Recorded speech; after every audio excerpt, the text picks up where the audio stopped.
Welcome back to the Talk With Maynard Podcast, the podcast about motivation, awareness, disabilities, world problems, and cars. This week, we'll be talking about the RPM Act and protection of car enthusiasts against the Clean Air Act. Let's get straight to the discussion.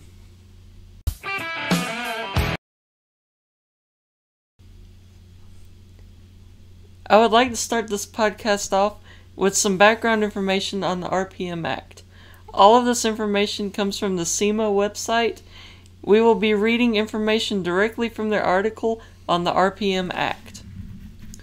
The RPM Act of 2021 is common sense, bipartisan legislation to protect Americans' rights to convert street vehicles into dedicated race cars and motorsports parts industry ability to sell products that enable racers to compete.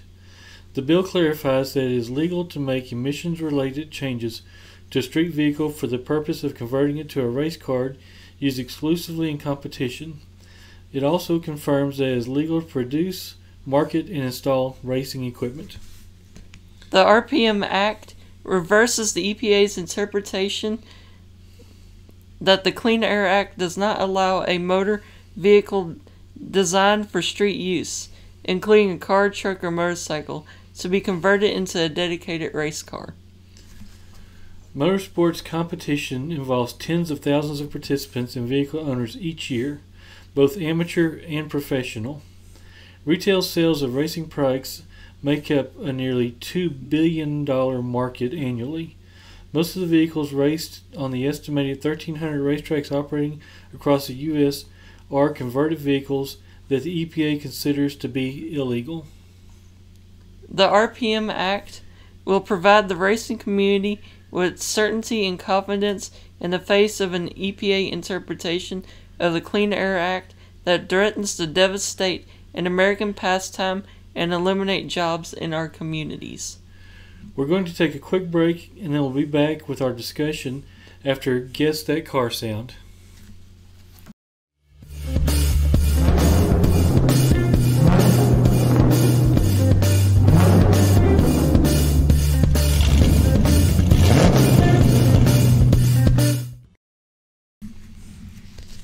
Now it's time for Guess That Car Sound.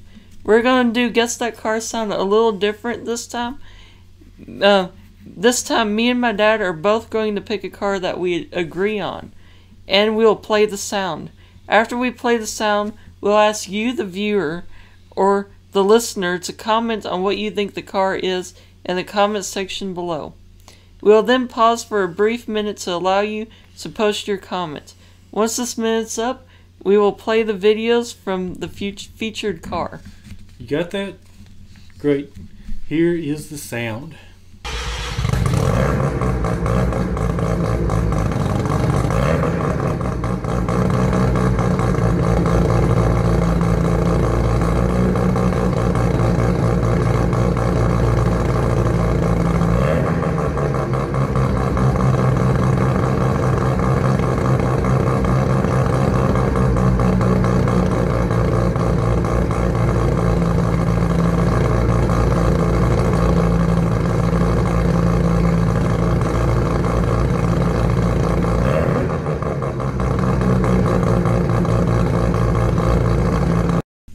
Now we'll pause for a brief moment while you comment on what you think the car is.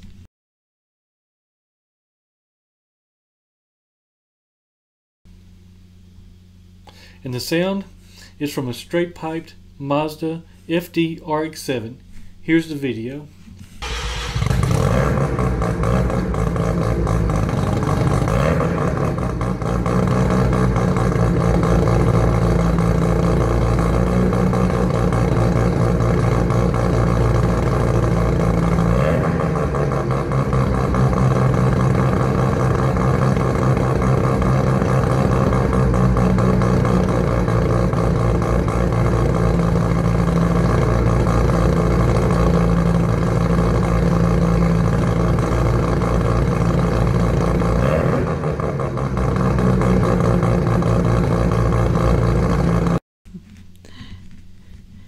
That's it for this Guess This Car Sound. Now let's get back to our discussion.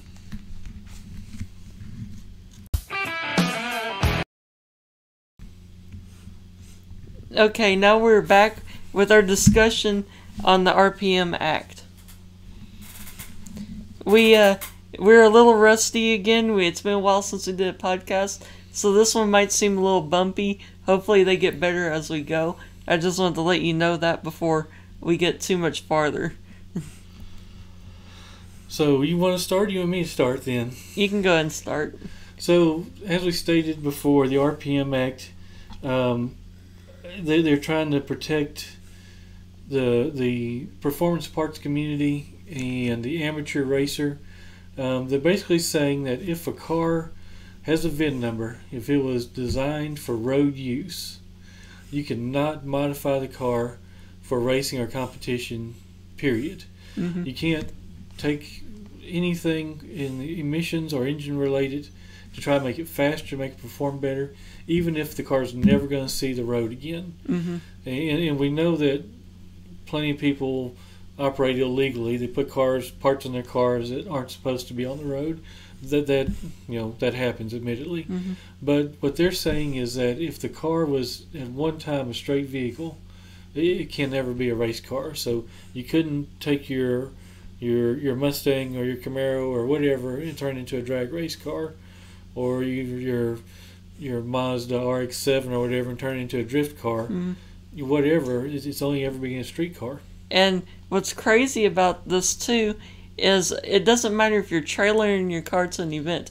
If it's a car with a VIN number on a trailer, they'll still pull you over if your car is a real street legal car at one point. So even if it's on a trailer, so it's pretty ridiculous, I think, that they're being that strict about it. And if you don't quite still understand what we're saying, there are cars that people have taken that were once, road going cars. They were bought originally for the use of driving on the street, most of them. Mm-hmm. And there may not be anything left on the car that's really from the streets. It's not even designed to drive on the street. Yeah. But because the chassis and the body of the car still has a vehicle identification number, they're saying that you can't modify the car at all. And yeah. It's kind of ridiculous because these cars that's all there are. They're race cars. Mm-hmm. Nobody's going to drive them on the street. Yeah. It wouldn't even be practical to drive it on the street. Mm-hmm. And what's even crazier about this too that I've gathered is that, a lot of us that do car shows and stuff, like we like to put turbos or superchargers on our cars, not necessarily to be reckless or anything, just because it looks cool and it sounds cool. So we put them on our cars and we go to car shows. Well, you can't even do that no more. You can't put anything like that on the car and take it to a car show. You can't trailer it to a car show and you can't drive it to a car show because that's an aftermarket part that changes the emissions of your car. So that's right. It's pretty ridiculous. I mean, even though like me and Daddy with Ugly Betty, we go to car shows and stuff, but it's even affecting us. We're not even racing or anything. Not doing anything reckless, not racing or anything, but yeah. And not that we're against protecting the environment. Mm-hmm. Nobody wants to be reckless, I guess, necessarily. We're not promoting. I don't even know what the word I'm looking for is. That we don't think that things should be protected because they should. We gotta think about the future and passing down for future generations. Mm-hmm. But I do feel like they're targeting a relatively small community, mm-hmm. and because it's easy to pick on, in my opinion. Yeah, it's easy to pick on. There's not that many people, and they know there's not enough people to stand up for it. They right. don't think there's enough people that stand up for it. And just going back, I mean, despite the fact it's a small community, we're talking about a $2 billion market annually. But what that encompasses is parts manufacturers, mm-hmm. Some shops, as in a car builder. Some are big, some are small, mom and pop type mm-hmm. places, and this would negatively affect what they can do, and kill off a big industry. I mean, it's putting dollars into the economy. But again, I don't think the environmental footprint's really that big for what they're trying to accomplish. And I understand when they're talking about like overall vehicles, like the cars that people drive every day or whatever. And I understand that. But some of us with older cars and stuff that want to go to car shows and stuff and want to go to races should be able to do that. I mean, there's a reason why racetracks are closed facilities and stuff. You can take your cars that you modified, and it's a safer environment to have your cars. So we're not putting anyone in danger because we're at these racetracks and different things. Yeah, I don't know. It just seems like there's other industries that they could target, or other things that are probably polluting more than the small percentage of people that have race cars, or again street cars that are somewhat modified. Yeah, there's more pollution from factories, from electricity, from all this stuff, and they're trying to target such a small group just because they think they can get away with it. Yep, exactly. And I watch a lot of YouTube, and some of these YouTubers have shops and stuff, and they've gotten hit with huge fines that are threatening to close their shops because of the Clean Air Act. And yeah, the EPA, they can. I guess they have to ask for access, and most people are compliant and let them in, but basically they'll walk into a shop and turn the place upside down, and if they find that they've used parts that the EPA deems shouldn't have been put on a car, well, then they are gonna slap the shops with a huge fine. We're talking tens of thousands of dollars, if not hundreds of thousands of dollars. And I'm not sure for sure. I don't have no information to back this up, but I imagine it can be pretty hard to find a list of parts that they deem whatever you said. Well, in a lot of parts, most are certified by the let's see, especially it's called CARB, the California Air Research Board. Now California has their own special guidelines. Of course, that's kind of where car culture started. So much of what the rest of us do, and the pollution out there ramped up quicker than anywhere else in the country. So California emissions are different from the other, the lower 48 states. But if it's California Air Research certified, then it's certified for street use. But they're, from what we understand, going back and finding these people that are using these parts. And another thing I want to bring up, it wasn't really part of what I was thinking about discussing, but California recently released this law that you can't run tunes on your car. Like you can't, you can modify the computer on your car to make it more performance oriented and stuff.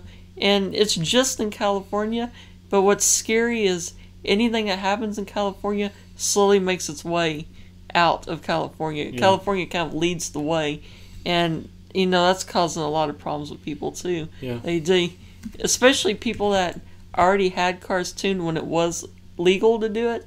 Now it's suddenly illegal, and they're freaking out trying to figure out how to get their cars back to normal. So it's pretty crazy. So the RPM Act, we're asking anyone that's in the car community to go and contact your local congressman, because that's where it is in Congress right now, to support this bill and put some restrictions on what the EPA can do and what they're doing to kill a $2 billion industry. Yeah. So the RPM Act is really trying to help, and we need everyone's help, even people that aren't so much in the cars, because they think they can just tell car people what to do because there ain't that many people that care that much. Yeah.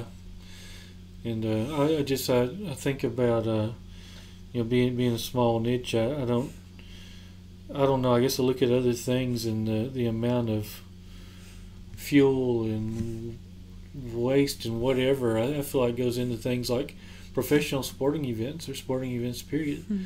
How much energy is consumed Mm-hmm. to move a sporting team and everything that they need across the country to put on this entertainment and the everything it takes for lighting and everything to produce these events. And I don't know, maybe they're being targeted, maybe they're not.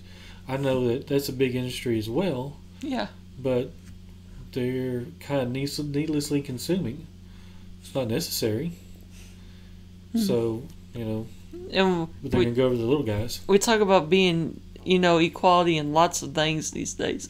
The car industry causes a lot of pollution, but sporting events also cause a lot of pollution. They should all be treated the same way. That's right.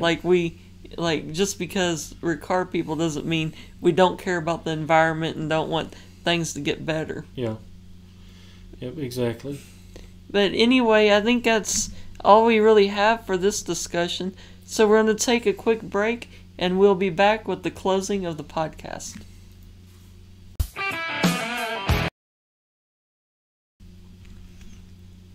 Before we say bye, here's how you can help the RPM Act get passed. Visit the link in the description below to use SEMA's Action Center to send a message to your senators and representatives to ask them to support the RPM Act. Like I said, the link to the whole article and the RPM Act will be in the description below.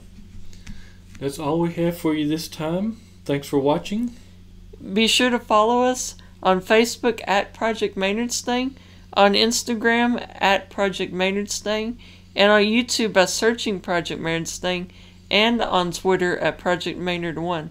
Also, this month is the month of Maynard's Thing, and I am trying to beat my Muscular Dystrophy Association money-raising goal. And for anyone that's new to Project Maynard's Thing, that's what I'm all about, is raising money for the Muscular Dystrophy Association, because I have Duchenne muscular dystrophy myself, and I want to help everyone that has muscular dystrophy. And so you can visit projectmaynardsthing.com, and there's a link on the page to make a donation, and all that money goes to the Muscular Dystrophy Association, as Cody stated. And my website will be linked in the description too. So that's all we have for you this time. Thank you for watching.